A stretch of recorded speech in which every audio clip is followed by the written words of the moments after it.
کسی کی خوشی کی خبر سن کر موڈ کیوں خراب ہو جاتا ہے آپ کا؟ اس کا مطلب آپ کو اس سے حسد ہو گئی ہے، آپ اسے کیوں نفرت کر رہے ہیں؟ اس نے آپ کا کیا بگاڑا تھا؟ اس نے آپ کی کیا جائیداد کھا گئے؟ نہیں، کچھ بھی ایسا نہیں کیا، یعنی نہیں آپ کو نہیں پتا کیا کیا۔ اچھا میں آپ کو سوال کرتا، کیا اس نے آپ کا کوئی شرعی حق تلف کیا ہے کہ جو آپ کا شرعی حق تھا اور اس نے آپ کا شرعی حق کھا کر آپ پر ظلم کیا ہو؟ ایسا ہے؟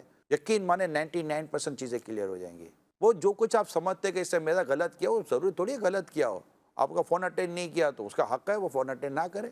اس نے آپ کو دعوت نہیں دی تھی، اس کو ٹھیک ہے، دعوت میں ضروری نہیں ہے کہ وہ آپ کو دعوت دے۔ تو بہت ساری چیزیں جس میں ہماری حق تلفی نہیں ہوتی، بس ہماری ایک عجیب و غریب قسم کی سوچ ہوتی ہے۔ اب ہمیں اسے نفرت ہو جاتی ہے، ہمیں اسے بغض ہو جاتا ہے، ہمیں اسے کینہ ہو جاتا ہے، اس کی خوشیوں کو بھی ہم لوگ نفرت کی نظر سے دیکھتے ہیں۔ اس سے اس کی صحت پہ کوئی فرق نہیں پڑے گا۔ اللہ پاک نے جس پر اپنی نعمتوں کے دروازے کھول دیے نا، اس پر تو نعمتیں برسیں گی، اور اگر اس کی نعمت سے آپ کو جیلسی ہو چکی ہے تو یاد رکھیے کہ اس کی تو نعمتیں بڑھیں گی، آپ کی جیلسی بڑھے گی۔ اللہ یعوذ باللہ۔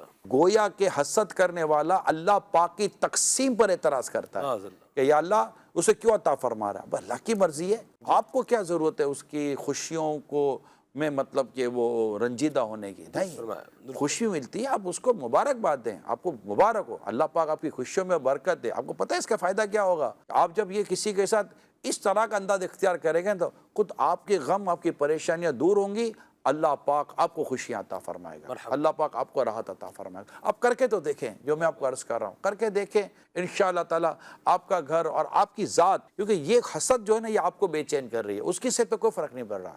اس کو بیچارے کو پتہ چل بھی گیا تو وہ دعا کر دے گا یا اللہ اس کو ہدایت دے دے، مگر اس سے آپ کی پریشانی بڑھ رہی ہے، آپ کا غم بڑھ رہا ہے، آپ کا دکھ بڑھ رہا ہے، آپ کا موڈ خراب ہو رہا ہے، آپ کو ڈپریشن ہو گیا ہے، آپ اسٹریس میں آ گئے ہیں، آپ کو انزائٹی ہو گئی ہے، آپ کو طرح طرح کی چیزیں خدا نخواستہ ہو گئی ہیں، کیونکہ آپ کو کسی کی خوشی کے ساتھ بغض ہو گیا، کسی خوشی کے ساتھ آپ کو حسد ہو گئی، کسی کی نعمت کے ساتھ آپ کو حسد ہو گئی۔ اور حسد نیکیوں کو یوں کھا جاتی ہے جیسے آگ لکڑیوں کو۔ اللہ پاک ہمیں حسد جیسی آگ سے اور حسد جیسے حرام اور ناجائز گناہ سے اللہ پاک آپ کی میری حفاظت کرے۔